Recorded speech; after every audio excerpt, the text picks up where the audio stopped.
Hi friends అందరికీ ఇవాళ వచ్చేసి వెనక సైడ్ అంతా మట్టి పోపిస్తున్నాం మొక్కలకి. ఇవి వచ్చేసి టేక్ చెట్టు ఆకులు.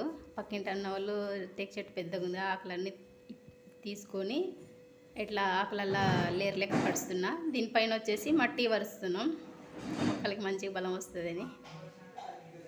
నేనైతే ఇట్లా అంతా పల్చగా పరిచేస్తున్నాను అనమాట, కర్ర తీసుకొని. అయ్యో ఇక్కడ సైడ్ వచ్చేసి మామిడి చెట్టు మొక్క ఉంది. ఇది పోయిన సంవత్సరం మామిడి పండు దీన్ని పెట్టేటి టెంక. ఇది వచ్చేసి గోరింటాకు. ఇవి వచ్చేసి కుగుడుగాయ చెట్లు అనమాట. మునక్కాయ చెట్టు కాడ ఉండేది కుగుడుగాయ చెట్టు. ఇది వచ్చేసి ఇది మీకు తెలిసే ఉంటుంది, రేవన్ అది బెంగళూరు బేరు చెట్టు అనమాట. నా వీడియోలో ఉంది కదా, చూపించింది కదా, అదే అనమాట. ఇంకా మళ్ళీ పూత వచ్చింది, పిండింది. ఇక్కడ సైడ్ వచ్చేసి అన్నీ డబ్బాలన్నీ హోల్స్ పెట్టేసిన డబ్బాలకి హోల్స్ పెట్టేసి జామ చెట్టు ఆకులు ఎండు ఆకులు పోసి డబ్బాలో అట్లా అన్ని ఆకులలో నింపి పెట్టుకుంటున్నాను.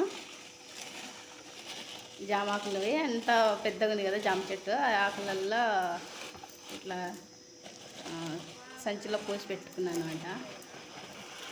ఆకులలో జమ చేసి పెట్టుకున్నాను, ఎందుకంటే ఇట్లా డబ్బాలలో పెట్టుకుని మంచిగా ఉంటుందని.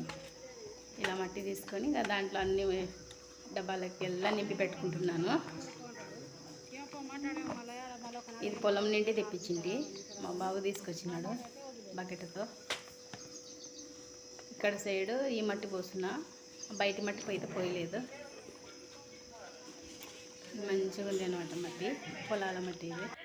ఇలా అయితే డబ్బాలకి నింపి పెట్టుకున్నా ఫ్రెండ్స్, మట్టి మొక్కలు పెడతామని. సరే ఫ్రెండ్స్, నా వీడియో